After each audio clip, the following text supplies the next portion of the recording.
Hi hello అందరికీ నమస్కారం. Welcome to our channel. నేను ఆదిత్య.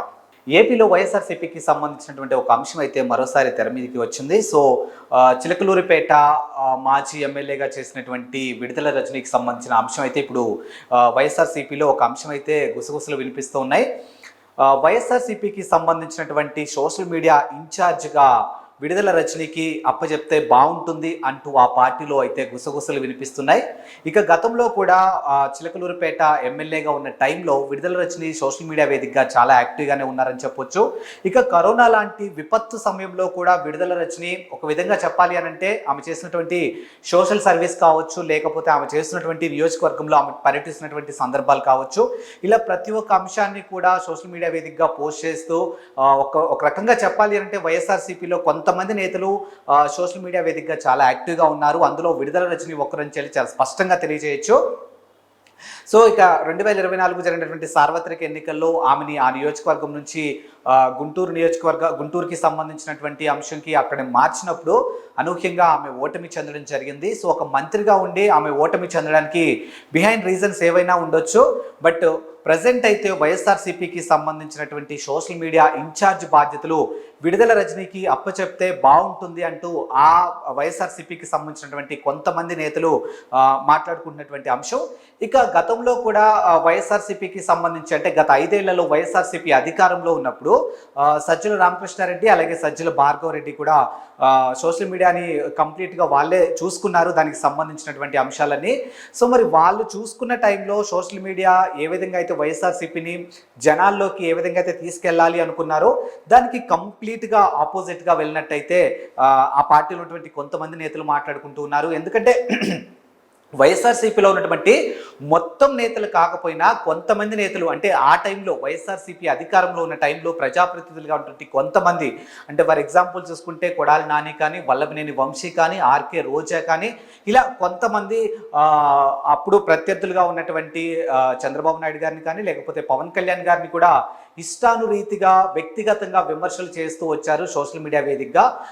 ఆ ఇంపాక్ట్ అనేది వైఎస్ఆర్సీపీ మీద పడిందంటూ కొంతమంది నేతలు అయితే మాట్లాడుకుంటూ ఉన్నారు.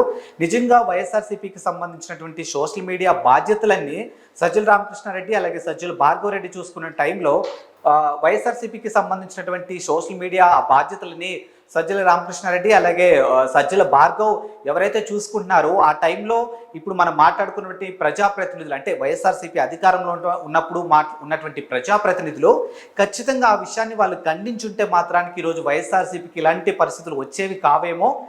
ఏది ఏమైనా మొత్తానికి 2024 సార్వత్రిక ఎన్నికల్లో వైఎస్ఆర్సీపీ ఘోర ఓటమికి కారణం చాలా రీజన్స్ అని చెప్పొచ్చు. అందులో ముఖ్యంగా చూసుకుంటే ఇప్పుడు మనం ఏదైతే కొంచెం మంది నేతల గురించి మాట్లాడుకున్నామో ఈ నేతలు సోషల్ మీడియా వేదికగా ఇష్టానురీతిగా వ్యక్తిగత విమర్శలు చేయడం వల్ల ఈరోజు కనీసం ప్రతిపక్ష హోదా కూడా సంపాదించుకోలేని పరిస్థితిలో వైఎస్ఆర్సీపీ ఉందంటూ కొంతమంది నేతలు అయితే మాట్లాడుకుంటూ ఉన్నారు.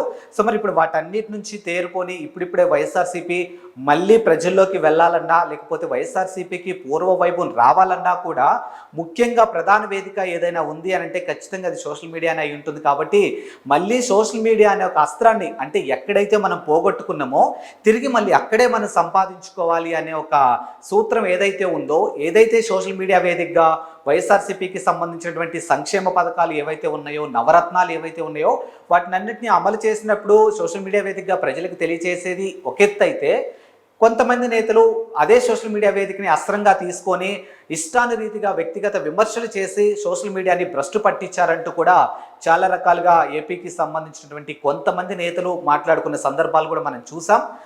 ఇప్పుడైతే మళ్ళీ సోషల్ మీడియా వేదికని అస్త్రంగా చేసుకొని వైఎస్ఆర్సీపీకి పూర్వ వైభవం తేవాలి అని అంటే ఖచ్చితంగా సోషల్ మీడియాలో యాక్టివ్గా ఉండాలి. అండ్ సోషల్ మీడియాని రైట్ వేలో కరెక్ట్ వేలో ఉపయోగించుకుంటే వైఎస్ఆర్సీపీ 2029 ఎలక్షన్స్లో మళ్ళీ పూర్వ వైభవం వచ్చే అవకాశాలు ఉంటాయి. కాబట్టి ఈసారి వైఎస్ఆర్సీపీకి సంబంధించిన ప్రతి అంశాన్ని కూడా సోషల్ మీడియా వేదికగా ప్రజలకి నేరుగా తెలియచేయాలి అని అంటే మాత్రం ఖచ్చితంగా ఒక రైట్ పర్సన్ కావాలి.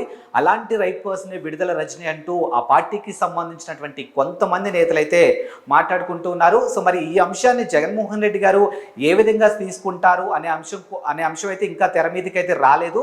మరి మొత్తానికైతే గతంలో ఎవరైతే వైఎస్ఆర్సీపీకి సంబంధించినటువంటి సోషల్ మీడియా ఇన్ఛార్జీలు సజ్జల రామకృష్ణారెడ్డి కానీ లేకపోతే సజ్జల భార్గవ్ కానీ ఇలా ఎవరైతే ఉన్నారో ఆ పదవులకి వాళ్ళు అనర్హులు అంటూ వైఎస్ఆర్సీపీకి సంబంధించినటువంటి నేతలే ఇప్పుడు కొంతమంది విమర్శలు గుప్పిస్తూ ఉన్నారు.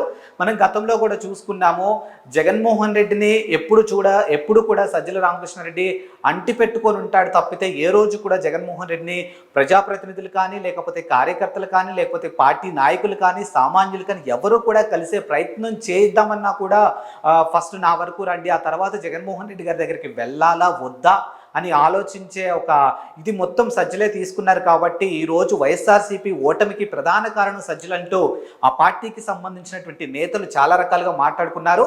సో మరి ఏది ఏమైనప్పటికీ కూడా మొత్తానికి వైఎస్ఆర్సీపీకి పూర్వవైభవం రావాలన్నా కానీ, లేకపోతే వైఎస్ఆర్సీపీ ప్రజలకి నేరుగా అందుబాటులో ఉండాలి, లేకపోతే పార్టీ యొక్క విధి విధానాలు కానీ ఇప్పుడు ప్రతిపక్ష హోదాలో లేనప్పటికీ కూడా ప్రజల యొక్క కష్టాలను తెలుసుకొని ఆ కష్టాలని తీర్చే క్రమం ఏదైనా ఉంది అని అంటే ఇప్పుడు ప్రతిపక్ష హోదా లేదు. కాబట్టి ఖచ్చితంగా వాళ్ళు సోషల్ మీడియా వేదికని చేసుకొని ప్రజలకి దగ్గర అయ్యే ప్రయత్నాలు అయితే చేయబోతున్నారు. సో మరి ఆ ప్రయత్నంలో భాగంగా ఖచ్చితంగా రైట్ పర్సన్ని తీసుకోవాలి. కాబట్టి విడుదల రజని అయితే కరెక్ట్ అన్నట్టు మాట్లాడుతున్నారు. మనం గతంలో కూడా చూసుకున్నాము, కేతిరెడ్డి రామరెడ్డి ఆయన కూడా గుడ్ మార్నింగ్ అంటూ ఒక కార్యక్రమం నిర్వహించారు.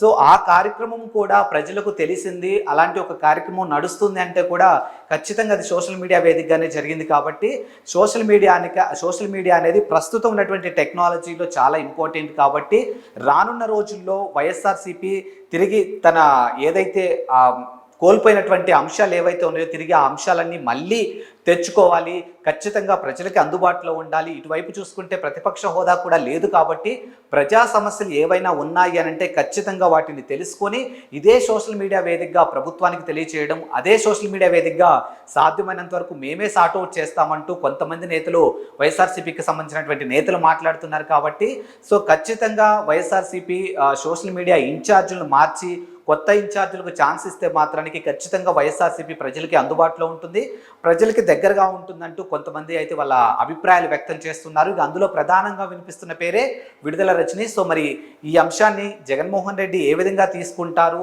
మరి మనం అనుకున్నట్టే ఈ పాత వాళ్ళు ఎవరైతే ఉన్నారో సోషల్ మీడియా ఇన్ఛార్జీలు వాళ్ళని మార్చి వాళ్ళ ప్లేస్లో కొత్త ప్లేస్లో ఇప్పుడు విడుదల రజనిని పెడతారా లేదా అనేది మనం అందరం చూడాల్సిన అంశం అనమాట. సో మరి మరో టాపిక్తో మళ్ళీ కలుద్దాం. అంతవరకు సెలవు, నమస్కారం.